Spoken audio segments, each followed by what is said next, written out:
Welcome back to the Defiant Spirit. I'm Baruch Lebi, also known as B, and I just want to thank you for tuning in and joining me as we discuss today my teacher and mentor, Dr. Viktor Frankl, who I talk about quite often because I absolutely adore and admire not only this man's teachings, logotherapy, logos means meaning, we'll talk about that, but also his example. I've studied for the past 25 years different traditions. I'm a rabbi by training, studied lots of Kabbalah, lots of Jewish philosophy, but also Buddhist teachers. I've gone through some periods of Buddhist exploration, still am a practitioner of Buddhist mindfulness meditation practice, yoga, and many Hindu masters, certainly some Christian mystics. One of my sort of most profound teachers has been Father Richard Rohr, New Agey types, Wayne Dyer, positive psychology, Martin Seligman. The list goes on. I mean, these are just great individuals and inspirational figures. However, nobody has touched me like Dr. Viktor Frankl, not only because I wholeheartedly believe in his school of psychotherapy. It's why I chose to be a logotherapist and not a Jungian psychotherapist. I love Carl Jung, by the way, and I love so much of what Jungian psychotherapy is about. But Dr. Frankl's vision, I think, is so apropos to modernity, to what we need, to who we are. And most of all, I admire him because he walked his talk. I mean, this was a man who lost seemingly everything. His wife, who was pregnant with their first child, and his parents and his brother and his family and his friends, his community, his profession, everything eradicated in the Holocaust, living through 4 different concentration camps, Auschwitz and Dachau and Turkheim and I think Theresienstadt, but it doesn't matter, they're all hell. And yet not only survived, but truly lived and transformed, as he would call it, tragedy into triumph. That's why I absolutely not only admire this man, but am so committed to his teachings. And it's why my good friend and fellow logotherapists, Dr. Daniel Franz and Dr. Elise Cortez and I are starting the Viktor Frankl Meaning Academy. So I'm just so excited about that. And I'll certainly tell you more about that in the coming days. So I'll continue to teach the Defiant Spirit, which is my coaching counseling practice. And I use the Enneagram based on the work of Viktor Frankl, really seeing it through the lens of Frankl. And I call it Defy Your Number. I'll keep on doing that. And simultaneously, we'll be building the Viktor Frankl Meaning Academy together. And it will be a place of all things meaning, purpose, and resilience. So I want to just share with you a topic that I've talked about before. I'll return to again and again and again. I have had a couple times when people have sort of emailed me or spoken to me in passing or whatever. And they say, like, you come back to the same topic sometimes multiple times. And the truth is, we all do. We all come back to the same handful of things. I've counseled thousands and thousands of people over the past 20, 25 years. I think there's like you can count them on 2 hands, the actual topics. Now they, manifest in 10,000 ways, but they're 5 or 10 core fundamental issues we all face. I don't think we need to be novel. I think we need to be methodical. I think we need to be committed, devoted to facing these human challenges. I call them life's T's, transitions, tests, trials, traumas, tragedies. That's all we do. That's all we face all day, every day. It doesn't mean there's not mountaintop moments of, pure ecstasy and joy. There are. And it doesn't mean it's only the valleys of the shadow of death. They're not. But most of our life really hinges around those 2 things. Yeah, we live in the mundane, we live in the day-to-day sort of status quo, and we can navigate that. But what happens when you hit the highs, what happens when you hit the lows, really defines us, reveals us, I guess, more than anything else. And that's where I like to meet people. When the highs, you don't really need me. Like when I was a rabbi and I did weddings, nobody really needs a rabbi or a minister. Maybe you do as a minister, I don't know. But in the Jewish tradition, you can have just 2 witnesses to witness your journey into marriage. You don't need a rabbi. And it always felt that way. I always felt like, okay, the mother of the bride would say, okay, you have the ice sculpture, carver, yes, check. Do you have the bartender? Check. Did you get the rabbi? Check. And I sort of felt down there right after the bartender. So fine. I'm a big boy. I can handle it. But funerals, right? But tragedies, like we all need a guide. We all need support and direction. And so it's the valleys that we desperately need somebody. And so I oftentimes meet people in the valleys of the shadow of death, or in transitions and midlife and onwards, empty nest, or struggling marriages, seemingly dead marriages, struggles, or on the other side of that with divorce, struggle with parenting, facing illness, depression, diagnoses that don't look good, that aren't good. I mean, the list goes on and on. It's not the only place I meet people, but I do best with people who are what I call, or what Kabbalah calls, in the shattering, or on the other side of shattering, because unless somebody has been shattered, it's very hard. There's the rare individual who can proactively seek out meaning in life. I mean, yes, we think we do. We think we are. I thought I was for, 10 years of my life. And it wasn't until my father killed himself that my heart was shattered into a million pieces. I was humbled. I was hungry for answers, for meaning, for purpose, for direction. I would have said I was before that. For the previous 15 years prior, I would have thought I was.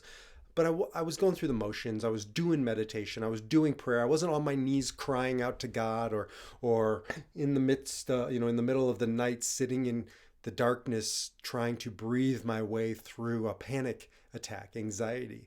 And so I really respect Frankl, because his philosophy and his psychology he created it prior to the Holocaust. He was a logotherapist. He created logotherapy. He was a psychiatrist, a neurologist, but he created logotherapy prior to the Holocaust. But it was borne out. It was proven out in the Holocaust, and that's why I love it so much. A, because it is true, and it works, and B, because it's not the darker of the psychotherapies. You study Jungian psychotherapy, and it's about going inwards, going downwards, going into the depths of the darkness.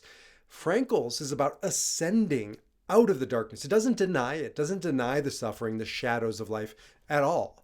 It takes them and it transmutes them. It transforms them from tragedy to triumph. Whereas he referred to Jungian psychotherapy as depth psychology, going into the depths. He and others referred to logotherapy as height psychology, aspiring, ascending to the heights. And I respect Frankl so much, because it's not like, with all due respect to positive psychology, it's not like it was born out on Harvard campus in the late previous century. It was born out in the depths of hell in the Holocaust again. But it doesn't remain there. It doesn't sit in it. He doesn't stay in the darkness. And I just love that about both him and his tradition. And so I want to talk a little bit about, in this podcast, and I think I'll do a probably 2 or more part series on this, suffering. What do we do with suffering? Because if you follow my Enneagram podcasts, you'll have heard me say, we live in an Enneagram 3, the achiever, or 7, the enthusiast culture. We do. It is undeniable. I mean, at least in America. I've lived only in really 2 places, Israel and America. I would say Israel's either a 6 or an 8. They're a loyalist, which is more kind of a loyal skeptic, or 8, the challenger, a little more tougher types. Whereas 3 and 7 are a little more light, superficial types. Now, superficial isn't always bad. Like, staying at the surface is where we go to get things done. And the 3 is the achiever. They're efficient. They're successful. Think of most sports athletes. I guess that's redundant. Sports athletes. Think about most athletes. And or CEOs or whatever, people just who are successful, but it's outward and you have to really work to go deep. So I think America was a three culture. I think of like the IBM man of the 50s and 60s. But we've made the move, I think, towards seven, which is the enthusiast on the other side of the Enneagram, because sevens are still driven, but it's much more of a have fun, avoid the suffering, avoid the darker things, spiritual bypass. Lots of new age stuff is seven, and so you hear about new ageism, and it's oftentimes very flimsy. It's oftentimes only wanting to deal with the peaks, with the mountaintop moments, and steering clear of the negative stuff, the darker stuff. When you're experiencing the darker stuff, you go back to the what was that movie called? The not about manifesting. I forget what it was called. I should know it because my father watched it like 50 times before he killed himself. But The Secret. I hated The Secret. I hate The Secret because what it does is it says if you're experiencing anything dark or negative, it's first of all, it's your fault because you weren't positive enough. You didn't manifest the right things. And second of all, you can transform not the darkness into light or transform tragedy into triumph, but you can just bypass it. That's the word I'm looking for, and go around it by good thoughts, good thinking, and creating a vision board and holding to it. Now I have vision boards. I'm looking at one, but that's not a substitute for facing the suffering, facing the darkness, whatever you are facing, and moving through it, working through it, going through it. And so, the Enneagram 7, if they're not careful, they can do the work. They can wake up. Like, for instance, Vladimir Zelensky, I think, is a 7. Jim Carrey, those are my favorite 7s. And these are really deep, serious leaders and people. But they had to grow up. So our culture is very 7-ish, even if we're not 7s. And that, again, means not wanting to deal with the darker stuff and move through it or work through it or stand your ground, which is why I don't ever work with 7s in my counseling work until they've had a shattering, until they've gone through a divorce or loss of a loved one. Oftentimes with guys, male 7s, it's the death of their father, and they know it's time. It's now or never. So facing the suffering, we all can do it. It's not an Enneagram talk, and it's not about your Enneagram type. It just means each of us are built differently, to all of us probably to different degrees, to avoiding suffering.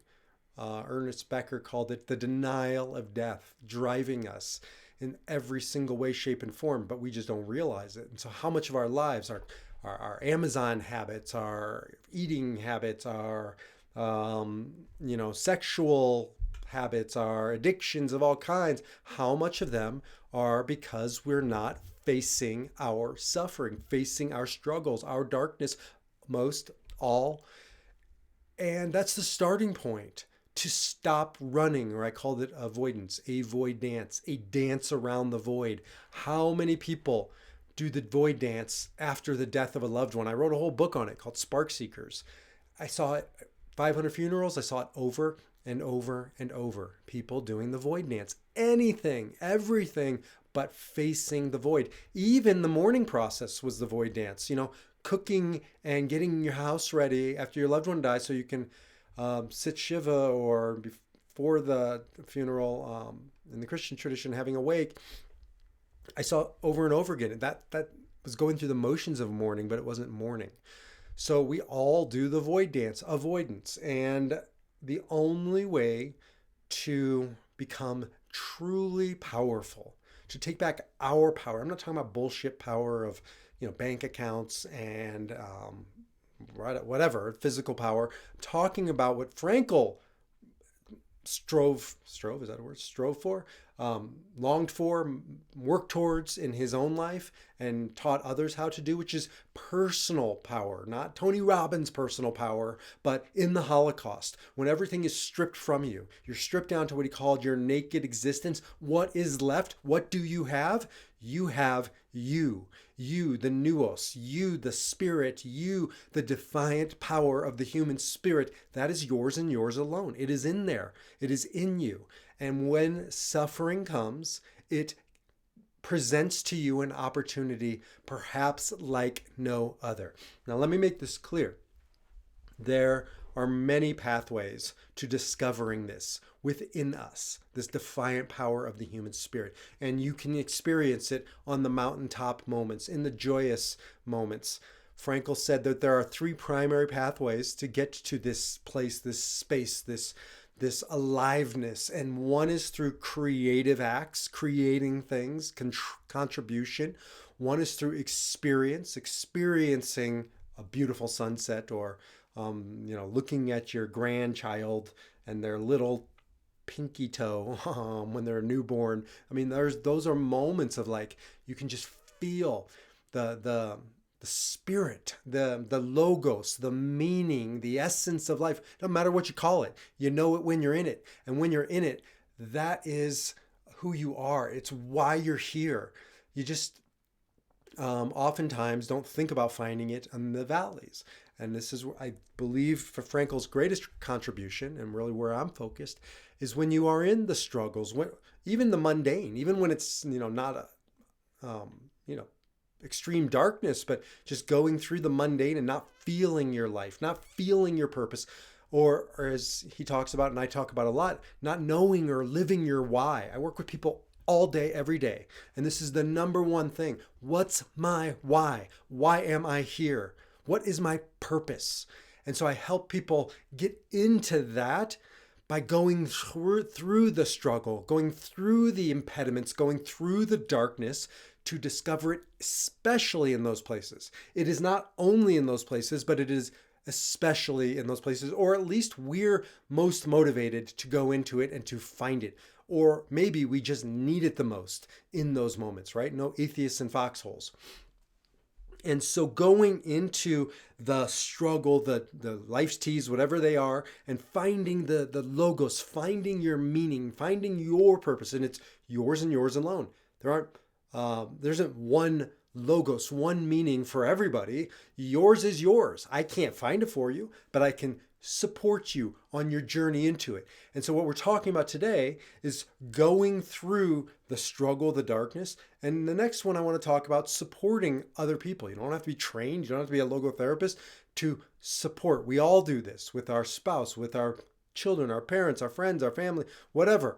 And so we're going to look at today, again, continuing on this idea of going into the darkness or into the struggle or into the mundane, into the ordinary, into the boredom, and finding our struggle within there in particular. And then the next one will be supporting people. Now, you don't find meaning. You don't find your purpose when you just fuck up your life, when you try and you inflict suffering, you create the drama, you create the suffering so that you can find meaning in it. That's just masochism. That's just stupidity. We all do it, by the way, many different ways. How much of our suffering comes from self-inflicted wounds,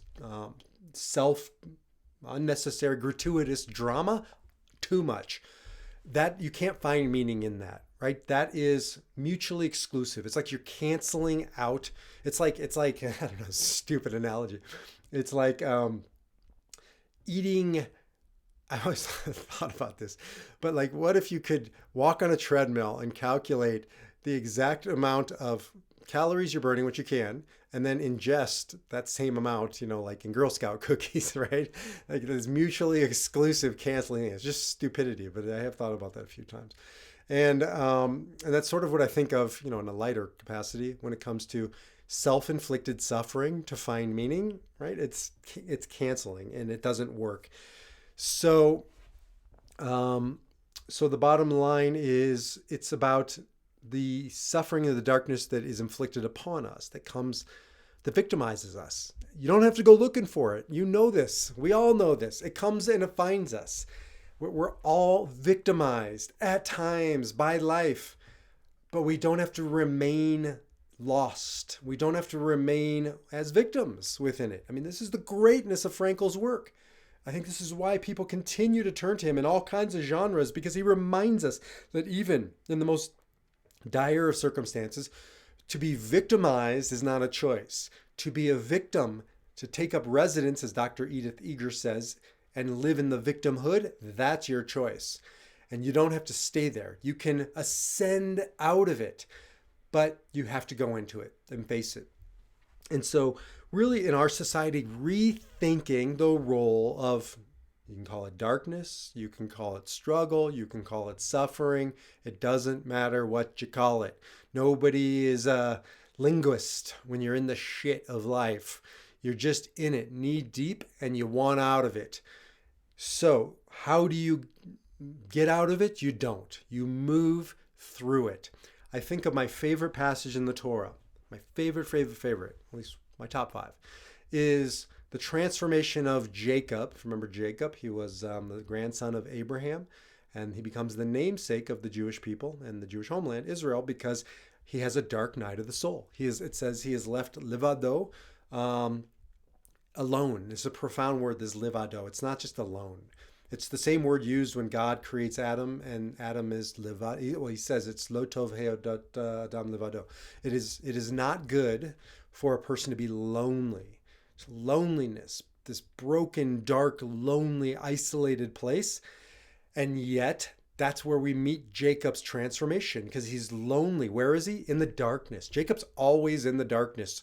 His major transformations come in the darkness. He's duped in the darkness, and he ends up marrying Leah and not Rachel. He's got the Jacob's ladder, right? He climbs to, or sees the angels coming down and up the ladder when he has a dream in the darkness. He has his wrestling match in the darkness. Who's he wrestling in this moment when it says he's in this existential loneliness, or as Frankl called it, the existential vacuum, this emptiness? He's wrestling with the angel. What's the angel? Malach in Hebrew is a messenger. It could be, some say it's his brother Esau, and they had a pre-meeting wrestling match. Some say it's the divine God himself. Some say it's his conscience. I don't know what it is. All I know is that Jacob makes his stand. He stops running, because remember when we met him, he was running away from his home, his brother Esau, his parents. He's running away from his suffering. This was a boy who didn't want to grow up. Enneagram 7s, by the way, I always talk about it. They're like Peter Pan, the boy who doesn't want to grow up, or the girl, never living in Neverland with the lost boys. Everybody else in the real world is passing Peter Pan. Wendy and the kids, they're growing up. But this is a boy who doesn't want to face the struggles of life. So Peter Pan, the transformational moment comes when he's in Wendy's bedroom and he's flying around and he's wrestling with his shadow. He's trying to grab it, and he finally grabs it, and he's knocking things down, and he's trying to stick it on to his foot, because he lost his shadow, and he's using soap, and he's trying to put it on, and Wendy basically says, "Silly boy, you can't use soap. You got to sew on your shadow." That's what we all have to do. We all have to face the shadows, our shadow, to own it, to face it, to embrace it, to transform it. And that's the transformative experience of the journey, the search for meaning, when we go into our shadows, when we stop running, when we make our stand, when we say enough is enough. I would rather fail or die facing this struggle, facing what I've been running from my whole life, rather than to keep on running. Because if you keep on running, the shadows don't go away. The struggles just go underground, and they become more corrosive. It becomes deferred maintenance, and it gets harder and harder. Dealing with the same shit at 50 is way harder than dealing with it at 20, because it's compound suffering. It's compound interest, right? It just grows and it grows and it grows. And so wherever you are in life, wherever we are, our work is to make our stand, to face whatever you fill in the blank of, whatever that shadow, whatever that suffering, whatever that darkness might be, and to stop seeing it as a negative, as a liability. And that's the point of this particular talk. That's the point of Frankl's work. What happens when we stop seeing it as an impediment, as a detour, as a setback, as something that's not supposed to be? I think one of our biggest challenges in our society, especially, the whippersnappers, the younger generation, but all of us, is we were born in a blip in time in human history where suffering has been minimized. Don't believe the hype of the newspapers and what you hear going on reported every moment you flip on your phone. Flip on, a little antiquated, when you turn on your phone. Why? Because It's just hyper-focused on the problems. We've never lived in a time safer in human history, bar none. I am so sick and tired of people talking about how it's never been more dangerous to be alive. That is absolutely factually untrue across the board. That is a total disregard of human history. It has never been safer. It has never been easier to live as it is today. So when the shit hits the fan, when something goes wrong, we think that this is an anomaly. It shouldn't be this way. Well, what do you mean it shouldn't be this way? We're all living on a rock in outer space, as I always say, flying around a hot ball of fire that's going to burn out eventually, and we're all going to die. Like this, the plane's going down, folks. So what do you mean it's not supposed to be this way? Ain't none of us getting out of this without suffering after suffering after suffering. And if we live with this mindset that it shouldn't be this way, then all we do is survive the sufferings. What Frankl taught, his greatness, was that what happens when suffering is the pathway and it presents to us the opportunity. Was it Nietzsche? Somebody said, circumstances don't make a man, they reveal him or her.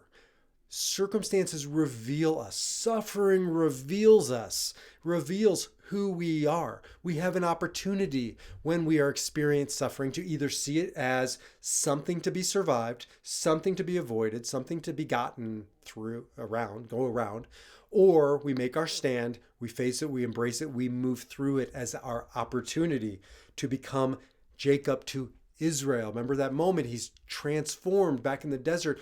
Why? Because he won't let go of the shadow of his Peter Pan's shadow of what he's working through. He won't let go. He says, until you bless me, you shadow, you messenger, whatever you are. And what is the message that's given to him? Your name is no longer Yaakov. Yaakov, Jacob, means the heel, because he was holding on to his brother's heel coming out of the womb. Like, he was defined by his fears. He was defined by what he's not. He was defined by his shadows. And then he becomes Yisrael. What is Yisrael? Israel. What is Israel? Those who struggle with angels and with God and with everything in between, or with man and with God and with everything in between. Betuchal, and prevail and are able. And so Israel means to transform tragedy into triumph. It means to turn darkness into light, which, by the way, is, people ask me, what is the Jewish mission? It's to transform darkness into light. That's why all Jewish holidays begin in darkness at nighttime, and we light candles. We defy the darkness. And this isn't just for Jews. This isn't a Jewish conversation, because the Jewish people brought the Torah to the world. Christians brought the Torah throughout the world. And regardless, if we're an atheist, it doesn't matter, because our mission, we know it, we intuit it from the very moment we are conscious that we are here to transform tragedy into triumph, to turn darkness into light, whatever way we deem that fit. But that comes from when we make our stand like Jacob, when we face the suffering, when we embrace the suffering. No, not when we go looking for it. But again, we don't have to. It comes to us. And rethinking our relationship with suffering. I believe it starts there. When we stop seeing it as a punishment from God, because I don't believe that in a second. I don't believe in a God that says, here you go, here's a little divorce. Oh, here you go, you need some death in your life. I think the game is the game. The ballpark is the ballpark. Right? The rules are the rules, and we're not getting out of this alive. We can talk about that another time. I don't think that's a punishment. In many ways, I think it's a blessing. We'll talk about that later. But suffering is the same thing. It's a blessing. Now, how can I say it's a blessing? Because I don't mean it's a blessing as in, isn't that nice? I mean blessing in the deepest sense of the word. My Hebrew name and my English name, Baruch. Baruch means blessing. If some of you know the beginning of a Jewish blessing, Baruch atah Adonai, blessed are you, God. But it's not the appropriate translation. It comes from Berkaim, which is knees, and it's the camel brought to its knees in the desert after traveling, after navigating, surviving, and getting rest, right? Humbled and drinking, and then standing up, getting off those knees and moving forward again. What brings you in awe, in humility, in suffering? What reduces you to your knees? And what do you find when you're on your knees, when you're desperate? That's that defiant power of the human spirit. That's bracha. That's blessing. That's yours and yours alone. And where do you find that? When you're reduced, when you're brought to your knees, when you're brought to the brink and you don't succumb. You don't take your life. You don't leave prematurely. You don't abandon yourself or your loved ones, but you make your stand, your defiant stand in it. That's what we're talking about. And that's how you begin to transform tragedy into triumph, by making your stand, facing, embracing your suffering, and seeing it not as a liability, but as an opportunity. Not one you want, but one you got. Either it's meaningless or it's meaningful. Either you're a victim or you're a victor. You like that? You're more than a survivor. You're a thriver. We don't have a word for thriver, like survivor, thriver. So I call it victor, Viktor. I love that. From victim to victor. And so we all have a victor within us. We all are here for that purpose. I'm going to pause there. We'll do maybe a 3-part series, and I'll talk more the next time about the nature of transforming tragedy into triumph. And then I certainly want to do a podcast on supporting others going through it. But that's what I do. If this interests you, if it's anything that is applicable to you, which it's applicable to all of us, reach out to me. I would love to hear from you. I'm taking on some more clients. I'm really trying to keep my one-on-one client work to a sort of a maximum of X amount. I'm trying to figure out what that is right now, but I do have room for a couple more. And I'm focusing on the Meaning Academy and bringing programs to a larger scale. So stay tuned for that. But if you'd like to talk about what it would mean to work together, using this philosophy and also using the Enneagram, just shoot me an email, baruch@mysoulcentered.org, or actually I have a new email, baruch@defiantspirit.org. Either one will get to me. So shoot me an email. We can talk about, complimentary discovery call, learn, about each other. I can learn about you and how to best support you. And if not me, then I'll get you on to your next step of the destination, my gift to you. So with that, defy your number, live your spirit, and I will see you or talk to you in the next podcast.